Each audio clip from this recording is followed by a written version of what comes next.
राज के अंतर्गत जो पेशा एक्ट है, ठीक है, अनुसूचित क्षेत्रों में जो पंचायती राज का विस्तार किया गया है, ठीक है, इससे संबंधित प्रश्न उत्तर देखेंगे। सबसे पहला प्रश्न है, अनुसूचित क्षेत्रों में ग्राम का गठन किस प्रकार होता है। तो अनुसूचित क्षेत्रों में जो राज्यपाल है, ये लोक सूचना द्वारा ग्राम का गठन करते हैं। अगला प्रश्न, अनुसूचित क्षेत्रों में ग्राम सभा का गठन संबंधी प्रावधान क्या है। ठीक है, अनुसूचित क्षेत्रों में ग्राम सभा का गठन संबंधी प्रावधान क्या है।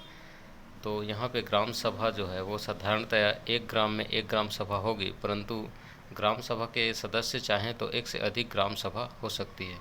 अगला प्रश्न, अनुसूचित क्षेत्रों में ग्राम सभा की अतिरिक्त शक्तियाँ और कृत्यों के बारे में क्या क्या वर्णन है। अनुसूचित क्षेत्रों में ग्राम सभा की अतिरिक्त शक्तियाँ और कृत्य क्या क्या है। तो ग्राम सभा की जो अतिरिक्त शक्तियाँ वगैरह हैं और क्या क्या कृत्य हैं वो इस प्रकार है। तो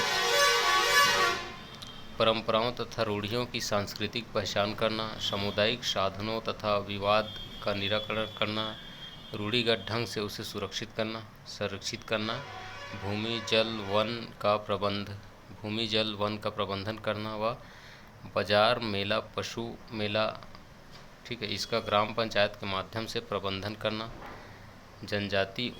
जनजाति योजनाओं के लिए स्रोतों और व्ययों पर नियंत्रण करना एवं राज्य सरकार द्वारा जो शक्तियाँ प्रदान की गई है उसका प्रयोग करना। तो इस प्रकार ग्राम सभा का अनुसूचित क्षेत्रों में शक्ति और कृत्य हैं कि वही परंपराओं और रूढ़ियों की सांस्कृतिक पहचान करेगा, सामुदायिक साधनों तथा विवाद का निराकरण किया जाएगा, रूढ़िगत ढंग से उसे सुरक्षित किया जाएगा, संरक्षित किया जाएगा। ठीक है, इसके अलावा भूमि जल वन का प्रबंधन करना और बाजार मेला, ठीक है, वह बाजार मेला पशु मेला का ग्राम पंचायत के माध्यम से प्रबंध करेगा और जनजाति उप योजनाओं के लिए स्रोतों और जो व्यय हैं इस पर नियंत्रण करेगा एवं राज्य सरकार द्वारा जो शक्तियाँ दी गई है उसका प्रयोग करेगा ग्राम सभा अनुसूचित क्षेत्रों में। इसके अलावा प्रश्न है, जनजाति क्षेत्रों में ग्राम पंचायत के क्या क्या कृत्य हैं। ऊपर ग्राम सभा का कृत्य देखा, अब देखते हैं ग्राम पंचायत के कृत्य।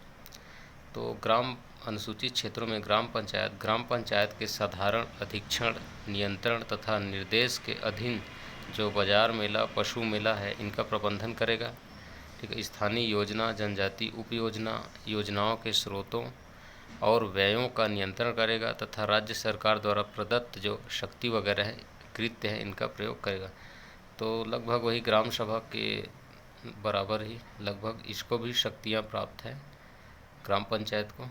ठीक है, क्या करे, ग्राम पंचायत के साधारण अधीक्षण में नियंत्रण तथा निर्देश के अधीन जो बाजार है मेला है पशु मेला है इनका प्रबंधन करेगा। स्थानीय योजना जनजाति उप योजनाओं के स्रोतों और व्ययों का नियंत्रण करेगा तथा राज्य सरकार द्वारा प्रदत्त अन्य शक्ति और कृत्य का प्रयोग करेगा।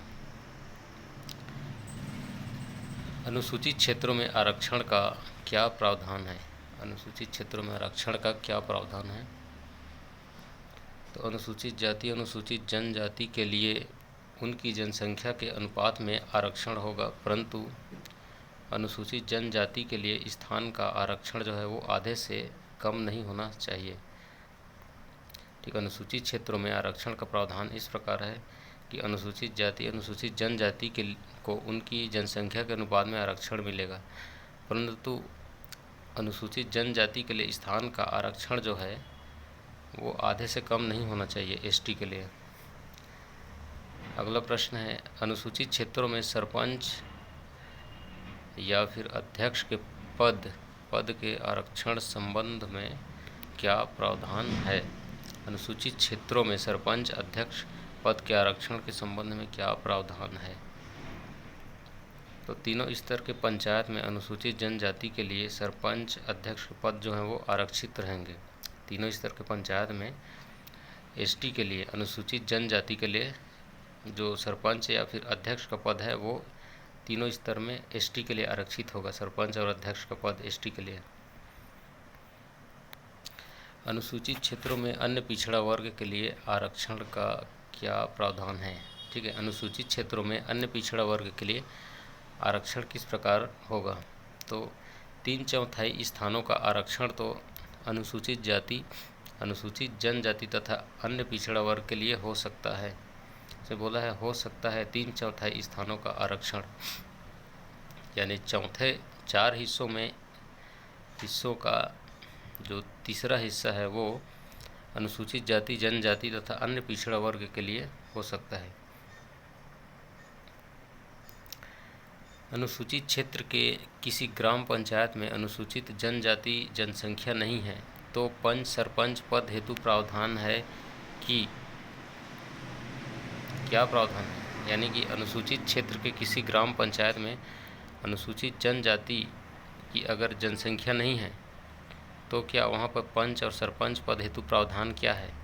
अगर वहाँ पे अनुसूचित जाति की जनसंख्या नहीं है उस ग्राम पंचायत में तो पंच सरपंच हेतु क्या प्रावधान है?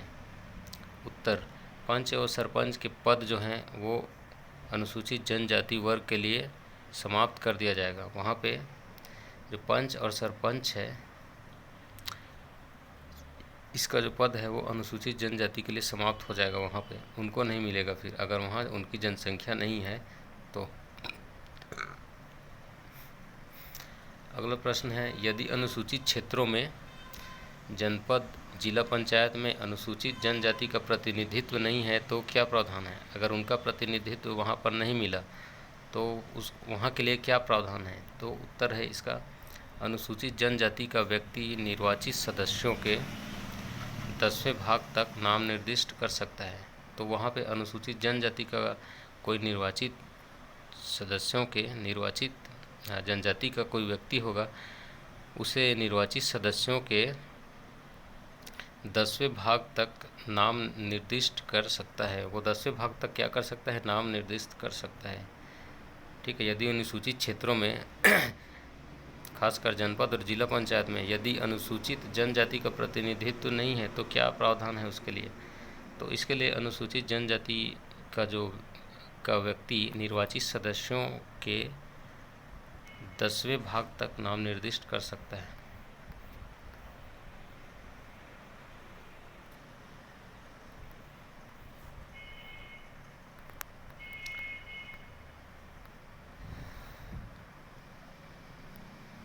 यहाँ पे प्रश्न है वो दिखाई नहीं दे रहा है। ठीक है, फिर देखते हैं आ जाए तो।